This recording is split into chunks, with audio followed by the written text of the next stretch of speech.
Bien, que el Señor les bendiga, queridos hermanos, en este día domingo, ¿cierto? Que nos reunimos para acercarnos, ¿cierto?, al Señor, después de una semana en la cual hemos estado cada uno, ¿cierto?, en sus tareas, pero el día domingo lo apartamos para el Señor para mirar atrás y darle gracias, Señor, por todas las cosas que Él permite que acontezcan en nuestra vida. Hoy vamos a compartir un mensaje que está en el libro de Ageo, en el capítulo número 1. Les voy a invitar ahí que lo busquen. Para los que no lo habían escuchado antes, Ageo sí está en la Biblia. Y espero, ¿cierto?, que cuando el Señor nos llama a su presencia, hayamos pasado por ese libro en alguna oportunidad. No que diga el Señor, oye, nunca habían escuchado acerca de Ageo, pero hoy vamos a hablar acerca de este profeta.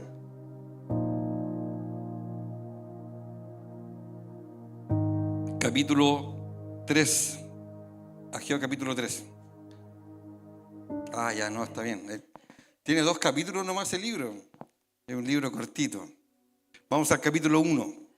Vamos a leer Ageo capítulo 1.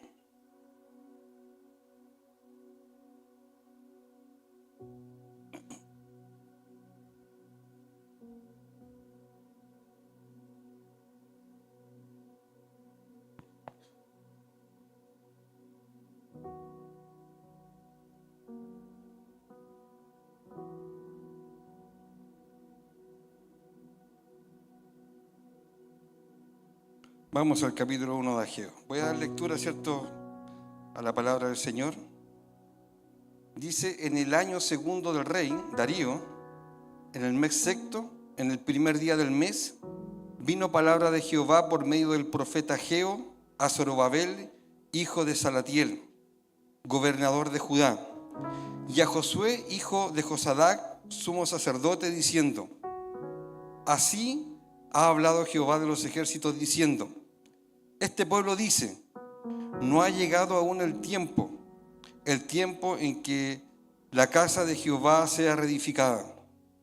Entonces vino palabra de Jehová por medio del profeta Ageo, diciendo: ¿es para vosotros tiempo, para vosotros, de habitar en vuestras casas artesonadas, y esta casa está desierta? Pues así ha dicho Jehová de los ejércitos: meditad bien sobre vuestros caminos. Sembráis mucho y recogéis poco. Coméis y no saciáis.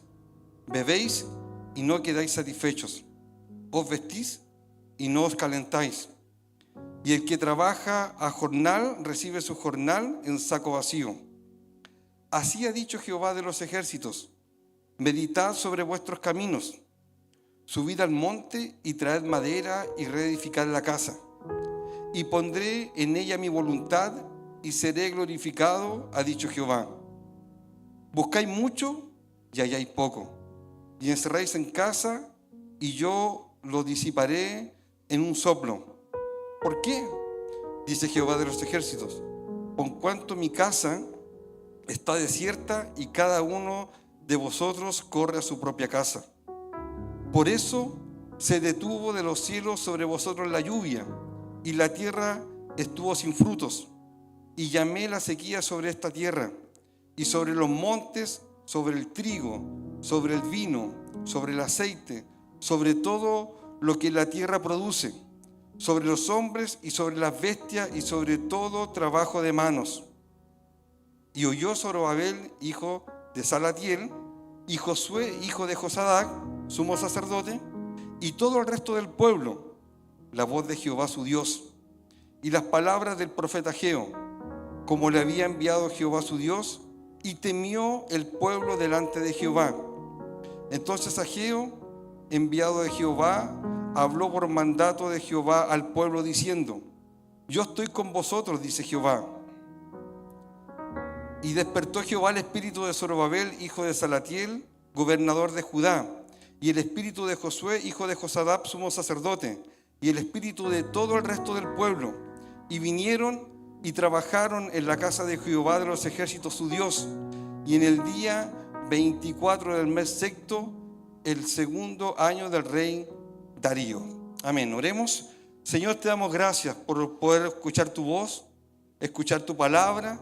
Gracias, Dios, por el mensaje que tú vas a hablar hoy a la iglesia, por el mensaje que hoy pusiste en mi corazón, por lo que has estado amonestando, Señor, en mi vida, para que hoy, Señor, tú compartas del alimento para tu pueblo. Señor, nos disponemos en tus manos, nos disponemos con un corazón para poder recibir esta palabra y que traiga fruto en nuestra vida, para así, Señor, poder andar conforme a tu voluntad. Gracias te damos, Padre, en el nombre de Jesús. Amén. He puesto, cierto, como título a este mensaje: Dios es tu prioridad. Una palabra que hemos escuchado en muchas oportunidades y que siempre, cada cierto tiempo, nos están diciendo, ¿sabes qué? Ay, me trajeron 2 vasos de agua.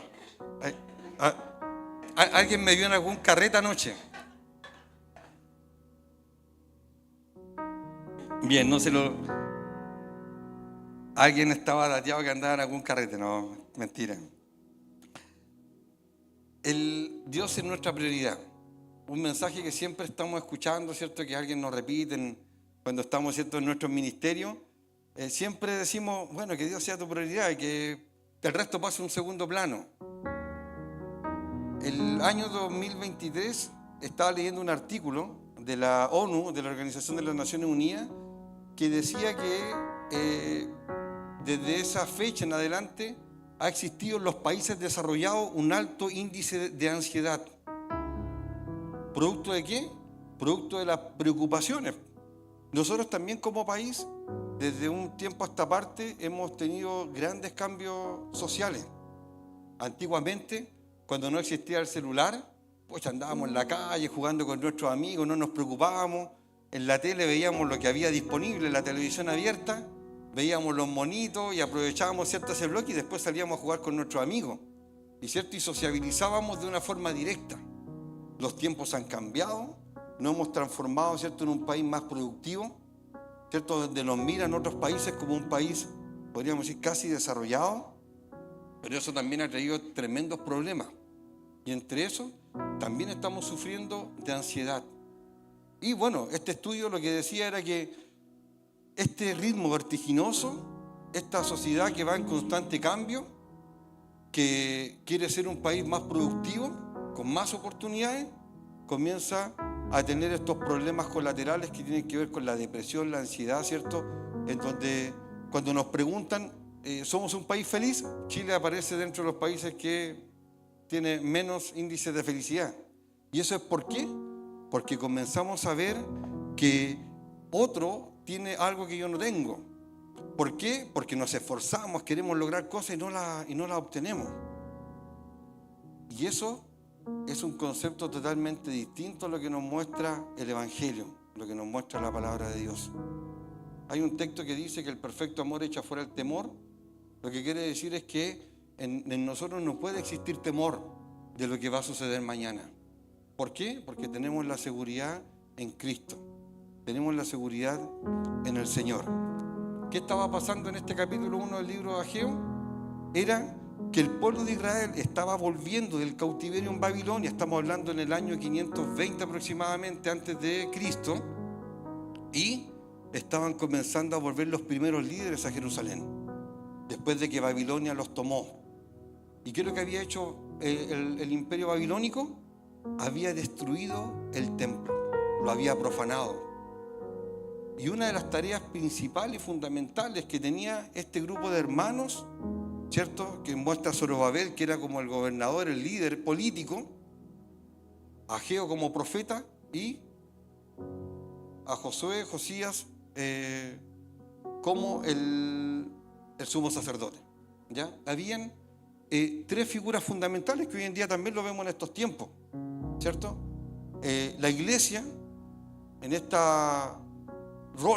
rol espiritual, y todos aquellos que gobiernan nuestro país, que tienen también una tarea importante, pero la iglesia, ¿cierto?, el liderazgo de la iglesia tiene la voz reveladora de Dios, tiene el mensaje de Dios para la sociedad. Vuelven estos hombres a Jerusalén, pero se genera un problema. ¿Cuál era el problema? es que la gente, en vez de ir y trabajar en la reconstrucción del templo, ¿qué comenzaron a hacer? Comenzaron a reconstruir sus propias casas. Eso fue lo que estaba pasando.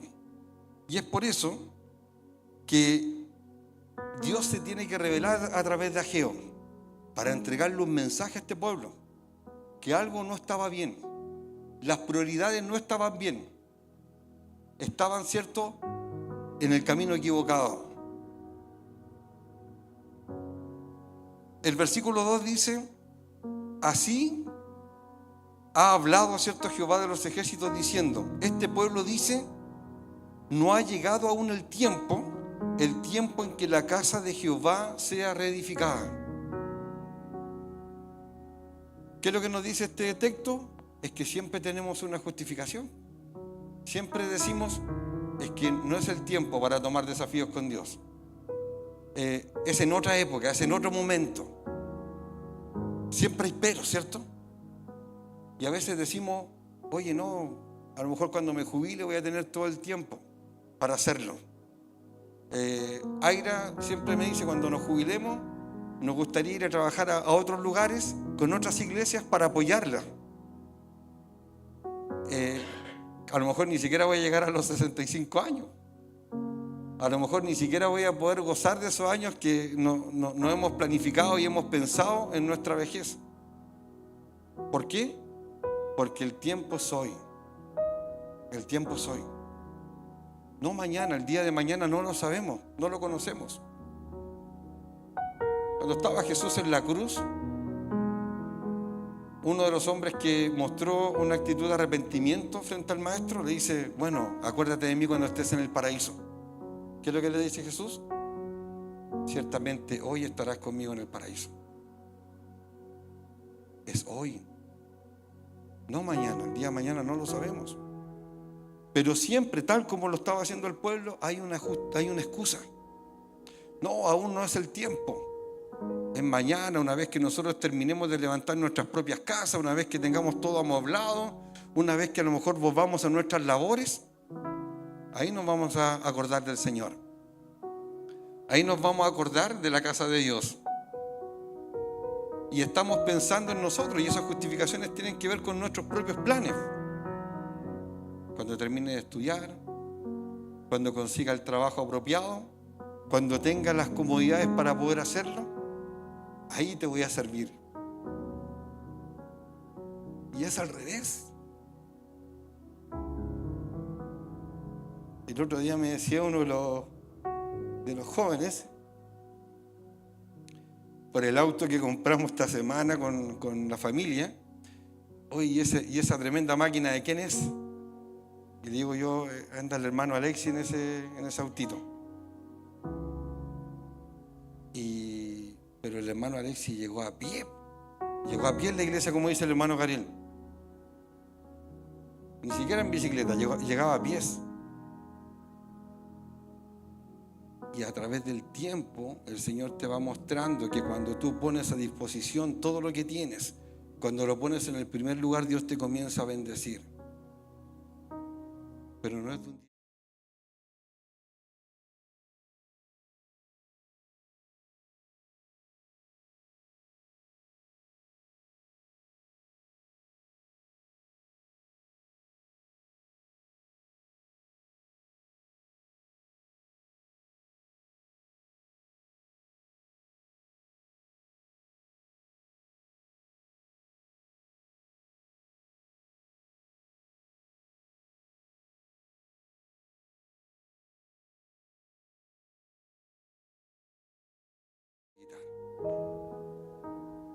Todo gira en torno al Señor.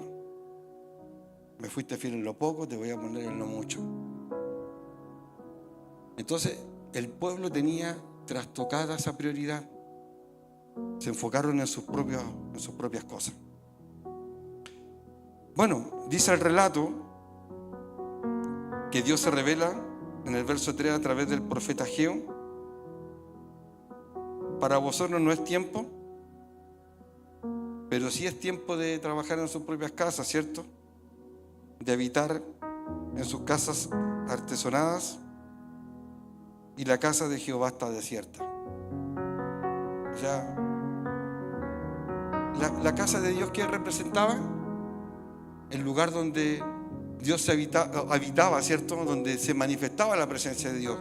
A través del tabernáculo, cuando comienza, ¿cierto?, este modelo itinerante que tenía el pueblo de Israel para reunirse con Dios, la presencia de Dios se manifestaba una vez en el año. Y el que podía gozar de esa tremenda experiencia era el sumo sacerdote. El templo simbolizaba el lugar donde la presencia de Dios se manifestaba, donde el pueblo podía ir con una actitud de gratitud, podía ir en arrepentimiento. Era el lugar donde te encontrabas con tu Dios. ¿Y qué pasaba? Estaba abandonada. O sea, ni siquiera por una actitud de adoración, una actitud religiosa, pensaron, oye, reedifiquemos el lugar donde nosotros nos encontramos con Dios. Dios había pasado a un segundo plano. Ahora, eso no significa, como lo he dicho en otras oportunidades, que el edificio tenga algo mágico. No. El mismo Dios que se manifestaba con nosotros en la sede es el mismo Dios que está acá. Es el mismo. Podríamos incluso terminar este proyecto completo, pero si no hay una actitud de adoración, de arrepentimiento, de gratitud, la presencia de Dios no está. Si no invocamos su nombre cada vez que llegamos a este lugar, nada de esto tendría sentido. A veces vemos quienes en las redes sociales a veces se toman con estos videos de estructuras preciosas que habían en Europa de la iglesia protestante. Hoy en día están transformados en restaurantes, en centros culturales, pero menos o dejan de ser ese lugar donde la gente puede encontrar a este Dios vivo y verdadero. Entonces, no solamente el pueblo estaba preocupado de sus cosas, sino que habían abandonado su relación con Dios. Es igual como cuando hoy en día tú dices, me da lo mismo si es que leo la palabra o no, me da lo mismo si oro o no. Estás descuidando tu relación con Dios. ¿Por qué? Porque ese espacio lo han ocupado otras prioridades. Porque ese anhelo, ese deseo que había en tu corazón de poder buscarle la palabra en oración, en ayuno, en vigilia, en nuestros devocionales, pasaron a un segundo plano y se invirtieron en nuestras prioridades. Hace un ejercicio, el otro día estábamos en la mesa y la Ámbar, no me acuerdo por qué, dijo, tú puedes ver en las redes sociales qué aplicación consumió más datos o en qué aplicación estuviste más tiempo. Espero que cuando la abras aparezca la Biblia y no aparezca el Instagram, el TikTok, el Face para los más antiguos. El otro día la Gloria y yo nomás levantamos la mano. Que si tú tienes tu aplicación digital, esté ahí rankeada entre las primeras, la Biblia. O tu tiempo de devocional ocupe un gran espacio también dentro de tu día. En ese tiempo que tienes disponible, que está fuera de tus labores del colegio, de tu trabajo, el tiempo de devocional. A raíz de esto mismo, Dios le dice, ¿qué va a pasar? Que saluda a la cámara, me dice ahí saluda ahí a los hermanos que están conectados, que no han podido venir, que tienen la posibilidad, ¿cierto?, de estar conectados desde sus casas. Dios, ¿cierto?, acortó su mano. Dice, ustedes siembran mucho, pero recogen poco, se comen y no se sacian, beben y tampoco son saciados, se visten pero no logran el resultado de calentar sus cuerpos, trabajan como jornal, pero eso que reciben se les va como por un saco roto. ¿Acaso esto no nos suena como el diezmo? ¿No nos suena como nuestras ofrendas? O sea, también nuestras prioridades en lo que tiene que ver con lo económico, con nuestro tiempo, también juega a la inversa. Nosotros le ofrendamos al Señor, le diezmamos al Señor primero porque el Señor nos da. Por eso lo hacemos. Lo hacemos con una actitud de gratitud por lo que el Señor nos da. El Señor le está diciendo de una forma bien práctica: ¿sabes qué? Si yo no te doy, tú no tienes. Si yo no dejo caer la lluvia sobre la tierra, ustedes no tienen fruto.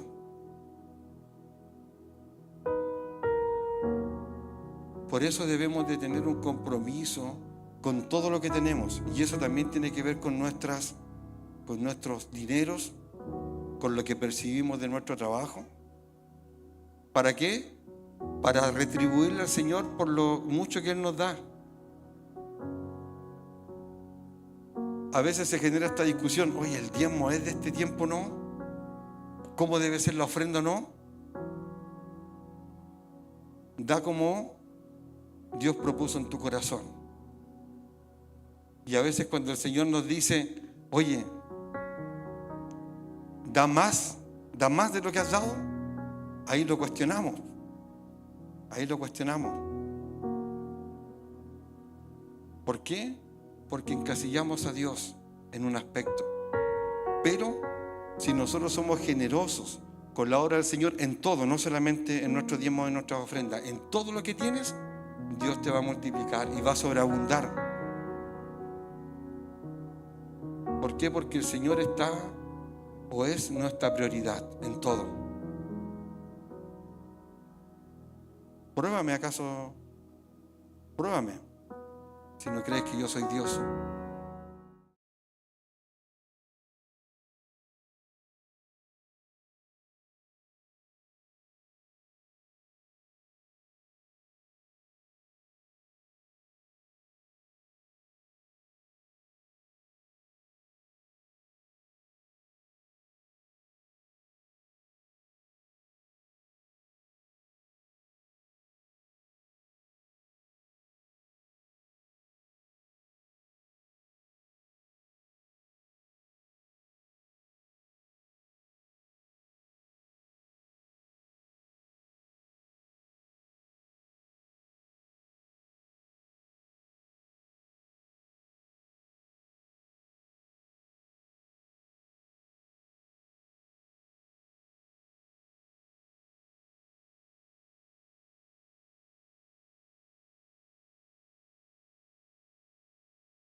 Fue reconocidos por todos. Y nosotros, ¿cierto?, lo recordamos cada vez que celebramos Semana Santa.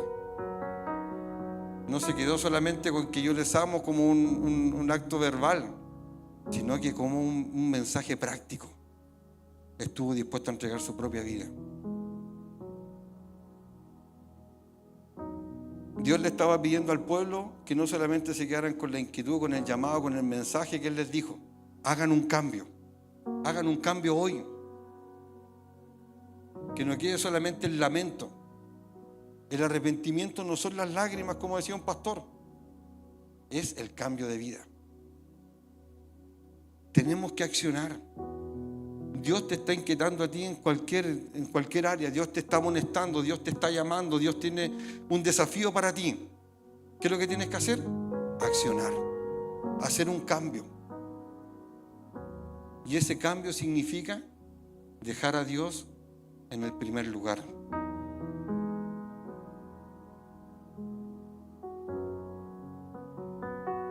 El verso 12 dice: y Zorobabel, hijo de Salatiel, y Josué, hijo de Josadac, sumo sacerdote, y todo el resto del pueblo oyeron la voz de Jehová su Dios y las palabras del profeta Ageo, como le había enviado Jehová su Dios, y temió el pueblo delante de Jehová. Y oyeron la voz de Jehová. Una cosa que para nosotros es común decir: no, yo escuché la voz de Dios, yo escuché que Dios me habló. ¿Saben qué? Les tengo una mala noticia. Hay personas que han dejado de escuchar la voz de Dios. Y una cosa tan común que nosotros decimos: no, escuché al Señor que me habló. La primera vez que escuché la voz de Dios, no audible, pero la escuché en mi espíritu, fue algo maravilloso, maravilloso. No hay cosa más grande que escuchar la voz de Dios.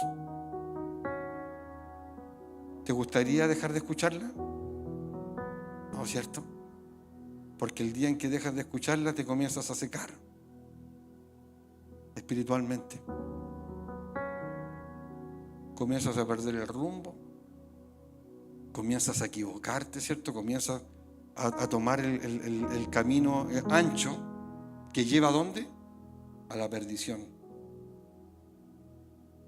Pero la voz de Dios te lleva por el camino estrecho, te lleva por su propósito, por su voluntad.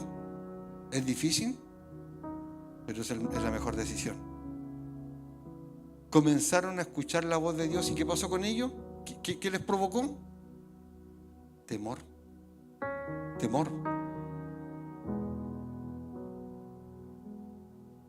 Y el temor es reverente. ¿Y por qué tememos? Porque tememos a las consecuencias. Hablábamos ayer con los jóvenes. Tenemos temor de Dios porque sabemos cuáles son las consecuencias.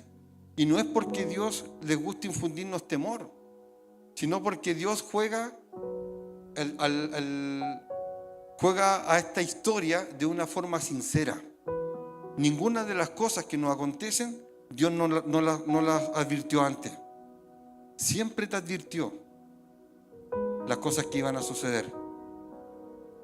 Y el temor es bueno porque el temor nos permite volver a Dios. El pueblo tuvo temor. ¿Temor de qué? De todas las cosas que Dios les dijo antes.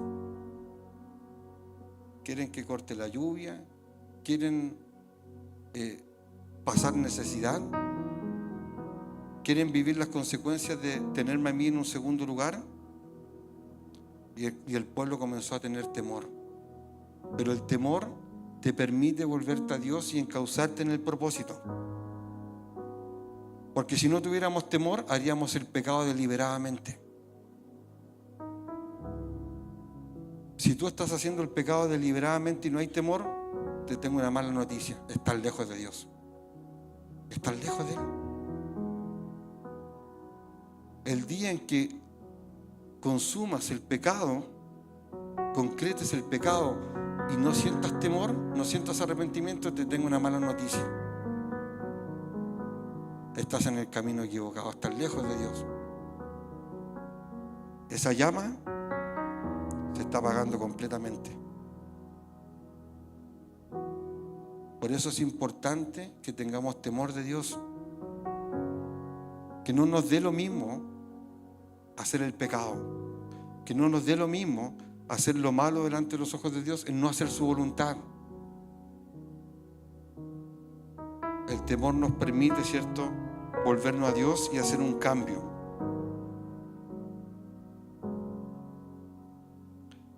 Pero Dios es lleno de misericordia y de bondad.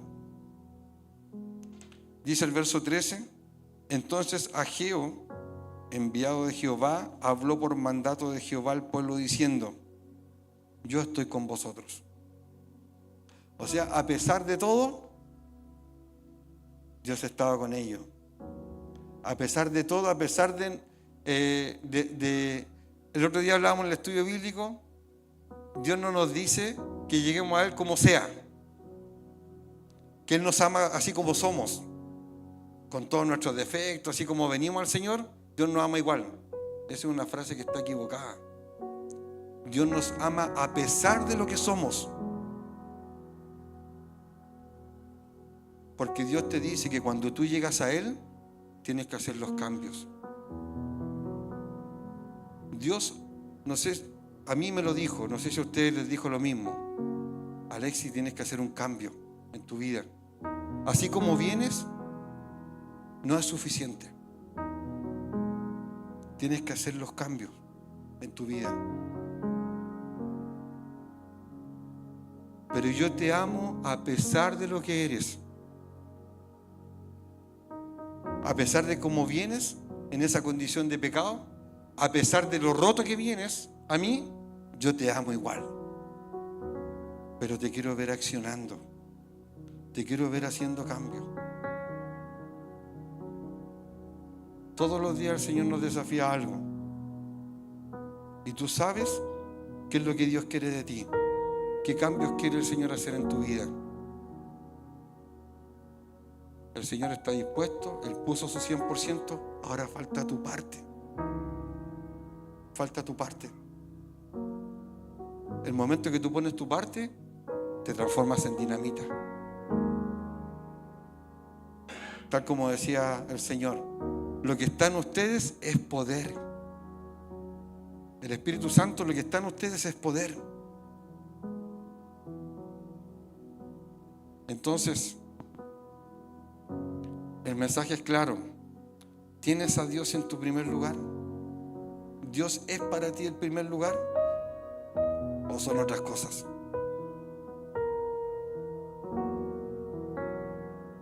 Y eso significa que tenemos que dejar otras cosas de lado.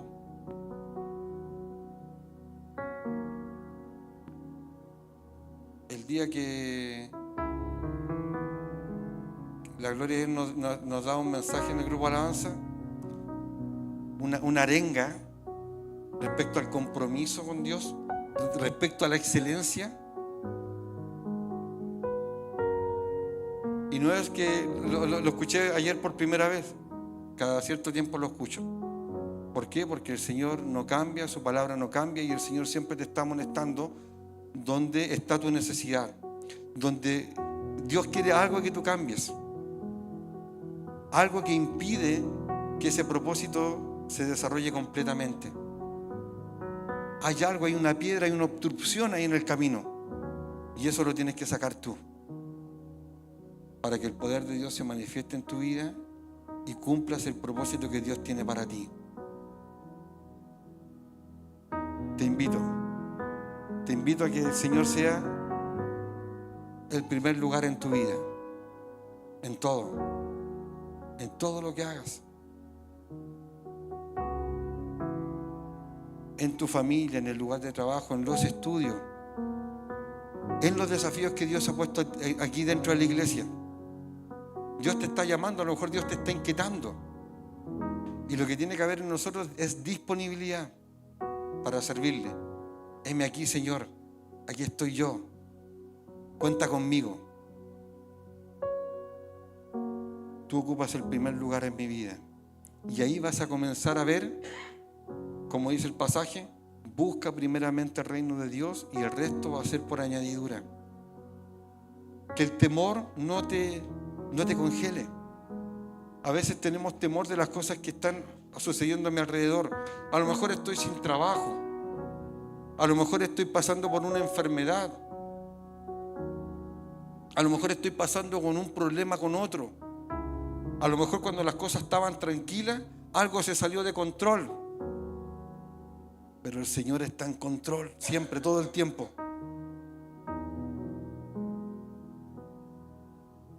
No importa lo que estés pasando, que no sea una excusa eso. Cuando solucione este problema, Señor, te voy a servir. Cuando tenga esto resuelto, te voy a servir. Cuando tenga tiempo, cuando termine mis estudios, cuando vaya y despida a mis padres, como dijo el joven, te voy a seguir. Las excusas ya, el Señor nos conoce completamente, las excusas las podemos recibir nosotros. Pero el Señor, que nos conoce completamente, que nos conoce profundamente, sabe y discierne cuáles son las intenciones de nuestro corazón. Sé sincero con el Señor. Señor, todo lo que tengo te lo presento a ti, pero yo quiero servirte. Soluciona tú todos los problemas que yo tengo, te los dejo a ti. Descanso en ti y espero en ti. Yo quiero servirte. Ayúdame a serte fiel y a ser comprometido contigo con todo lo que tengo, que de tu mano lo he recibido. No es por mérito propio. Amén. Dios te da